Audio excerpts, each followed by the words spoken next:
So I'm William Drew, I'm the group editor of Asia's 50 Best Restaurants.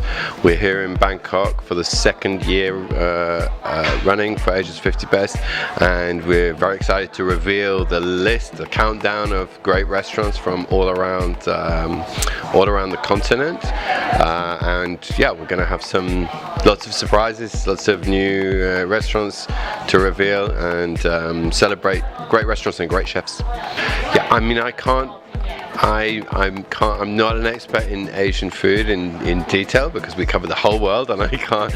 But I think one of the things we're seeing is young chefs traveling overseas to different parts of the world and then coming back to their own country and having a look at their own the traditions of their own country's food, and maybe reinterpreting or updating that with their own restaurants. So they're taking inspiration from all around the world, but then often applying it to their home country's cuisine.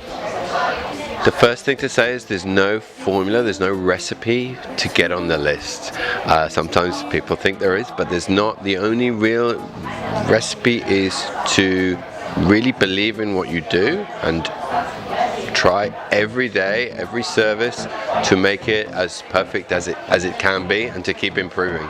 And if you do that and you have that passion, you have that vision, then eventually, hopefully, you will have the success and people will recognize that and come to your restaurant, and then if they love it, they'll vote for you and you're on the list. So it's not an easy process, and of course 50 is a very small number for a whole continent. We understand that. What we're trying to do is not just do a list of 50, the event today, 50 Best Talks, is about promoting gastronomy as a whole in Asia, different styles of gastronomy, to showcase that we're not just a restaurant ranking. The ranking is important, of course, but we also want to have discussion, get people thinking, get people discussing different trends, and also collaborating across different countries.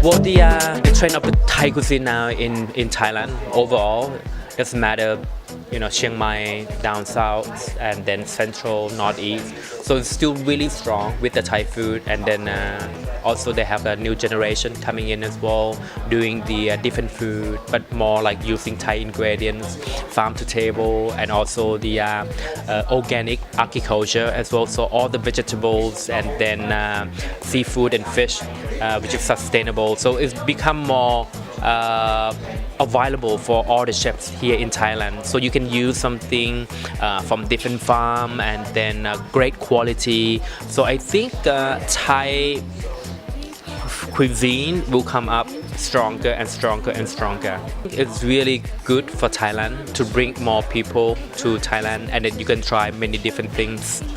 Of course, especially Thai food that you should not miss if you come to Thailand. And of course, Central, I would say Bangkok will offer you more varieties. Doesn't matter, Italian, Japanese, something new for the, you have Jodo Buchon here, you have soon Atelier, and soon maybe the Alain Ducasse coming, Jamie Oliver just opened for Italian, and then a much more variety, Morimoto, you have Morimoto, Chef Morimoto himself opening restaurants here in Bangkok as well. So it's going to be like a lot to offer to come to Bangkok and then enjoy different style, different cuisine of food. There are three wise men in the darkness of the desert. My restaurant is called Indian Accent. It's in New Delhi, and one we have just started last year in New York. So we have two Indian accents, yes. We do Indian food, but we do modern Indian food. So in my restaurant, you will not find chicken tikka masala. So you'll not find biryani or kebab. Like, we have Indian dishes from regional Indian dishes and home dishes in my restaurant with a slightly modern twist and modern presentation. So we do at Bolan, we do a Thai food, and we call it essentially Thai. We don't call it authentic. We don't call it royal Thai because it's create too much controversial. Like people fight too much, like what is traditional and what is not. So we just call it essentially Thai. That means we use everything from Thailand, and we cook Thai ways, and then we also do the flavors in Thai ways as well.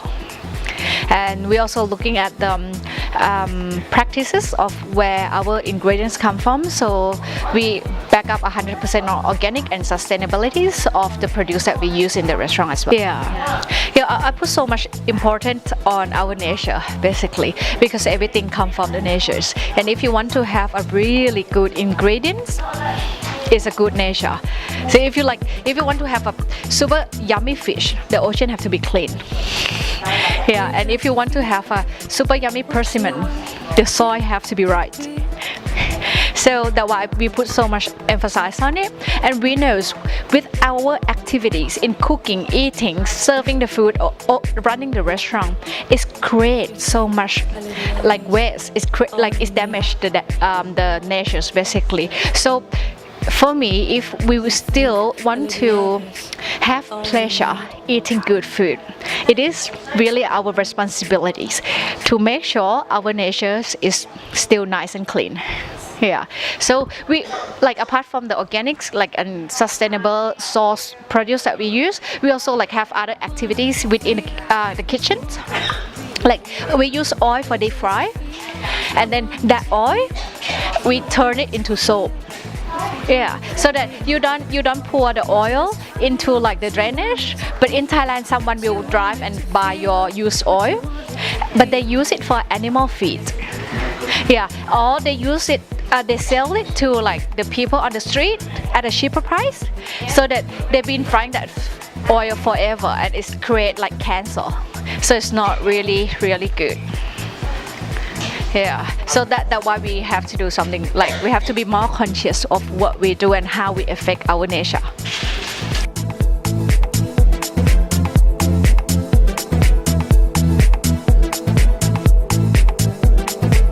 You just feel what you want it to be.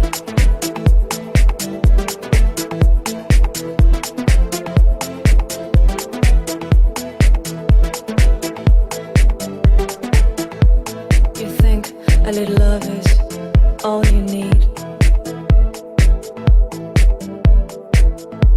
You think a little love is all you need.